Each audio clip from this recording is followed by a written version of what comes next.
सोचो, आप अपनी लाइफ के सबसे इम्पोर्टेंट दिन के लिए घर से निकलते हो। नई जॉब, नई शुरुआत, सपने सच होने वाले हैं। लेकिन उस दिन के कुछ घंटे बाद आपकी बॉडी एक कंस्ट्रक्शन साइट पर नंगी, जख्मी और तोड़फोड़ के साथ पड़ी मिलती है। और सबसे डरावनी बात, ये सब एक पब्लिक बस के अंदर हुआ। ये कहानी है नूर सुजाली मुख्तार की, एक ऐसी क्राइम स्टोरी जिसने पूरे मलेशिया को हिला दिया था।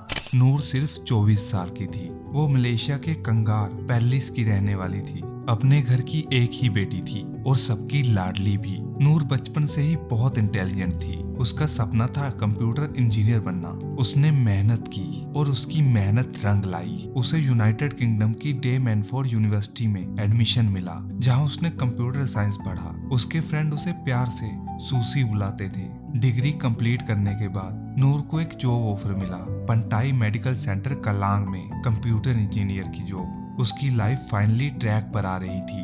और फिर आया 7 अक्टूबर 2000, उसकी जॉब का पहला दिन। उस रात नूर एक्साइटमेंट में सो भी नहीं पाई। सुबह वो जल्दी उठी, नमाज पढ़ी और अपना फेवरेट हिजाब पहना।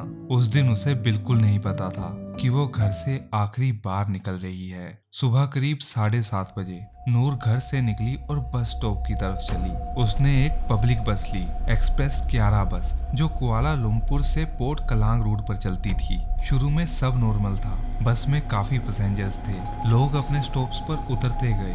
थोड़ी देर बाद बस में सिर्फ 2 लोग रह गए, नूर और एक बांग्लादेशी पैसेंजर। फिर वो आदमी भी उतर गया। अब बस में सिर्फ नूर और ड्राइवर बचे थे। ड्राइवर का नाम था मोहम्मद हनाफी अब्दुल रहमान और वो पिछले कुछ मिनट से नूर को रियर व्यू मिरर से घूर रहा था। उसकी नजर नॉर्मल नहीं थी। वो एक पैसेंजर को नहीं, एक शिकार को देख रहा था। नूर को पंटाई मेडिकल सेंटर के पास उतरना था, लेकिन हनाफी ने बस को उस रूट पर रोकने की जगह एक सुनसान रोड की तरफ मोड़ दिया। नूर को जल्दी ही समझ आ गया कि कुछ गलत हो रहा है। जब उसने ड्राइवर की आंखों में देखा तो उसकी नजर बिल्कुल शिकारी जैसी थी। तभी हनाफी अपनी सीट से उठकर नूर की तरफ बढ़ा।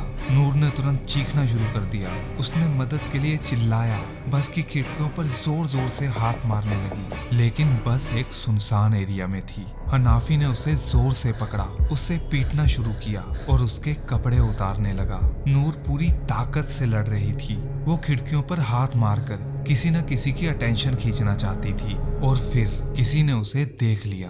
रोड से गुजर रहे 4 लोगों ने बस के अंदर का सीन देख लिया। उन्होंने एक हाफ नेकेड लड़की को बस के अंदर हेल्प के लिए स्ट्रगल करते देखा।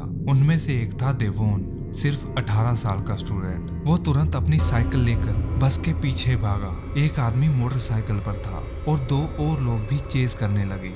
उन्होंने ड्राइवर को चिल्लाकर रोकने की कोशिश की, लेकिन हनाफी ने बस को रिवर्स किया और तेज स्पीड से भाग गया। बस कुछ ही मिनट में उनकी नजरों से गायब हो गई और नूर अब बिल्कुल अकेली थी। हनाफी बस को एक सेक्लूडेड एरिया तामान बुकिट टिंगी ले गया। वहां उसने नूर के साथ ब्रूटल रेप किया। नूर लास्ट मोमेंट तक लड़ती रही। वो रोई, चिल्लाई, मदद मांगी, लेकिन वहां कोई नहीं था। फाइनली हनाफी ने नूर के हिजाब को उसके गले पे लपेट दिया और उसे स्ट्रैंगल करना शुरू किया। जैसे जैसे वो कपड़ा टाइट होता गया, नूर की सांसें रुकने लगी। फिर एक मोमेंट आया, उसकी नेक टूट गई और बस 24 साल की नूर की जिंदगी वहीं खत्म हो गई। हनाफी ने उसकी बॉडी को बस से घसीट कर बाहर फेंका, बिल्कुल कचरे की तरह। उसकी बॉडी एक कंस्ट्रक्शन साइट के पास छोड़ दी गई। उसी दिन शाम को एक पासरबाई वहां से गुजरा। उसने जमीन पर पड़ी नंगी बॉडी देखी, जिसके गले में अभी भी हिजाब टाइट बंधा हुआ था। पुलिस को कॉल किया गया। ऑटोप्सी में पता चला नूर की बॉडी पर 44 अलग अलग इंजरीज थी। उसकी नेक ब्रोकन थी और उसके जेनिटल और एनल एरिया में सीमन मिला। यह क्लियरली प्रूव करता था कि उसके साथ रेप और सोडोमी के बाद मर्डर हुआ था। पुलिस ने आई विटनेसेस की हेल्प से बस ड्राइवर को ट्रेस किया। सिर्फ 3 दिन बाद हनाफी को पोर्ट क्लांग बस टर्मिनल से अरेस्ट कर लिया गया। इन्वेस्टिगेशन में एक और शॉकिंग बात सामने आई। हनाफी की क्रिमिनल हिस्ट्री पहले से थी। 1988 में उसने अपनी ही एक्स वाइफ का रेप किया था। उस पर रोबरी और वायलेंस के भी केसेस थे। और फिर भी उसे पब्लिक बस ड्राइवर की जॉब मिल गई थी। सिर्फ 10 दिन जॉब करने के बाद उसने नूर का मर्डर कर दिया। कोर्ट में फोरेंसिक DNA एविडेंस ने सब कुछ क्लियर कर दिया। नूर की बॉडी से मिला सीमेन एग्जैक्टली हनाफी के डीएनए से मैच करता था। फिर भी वो कोर्ट में बार बार कहता रहा, मैंने कुछ नहीं किया।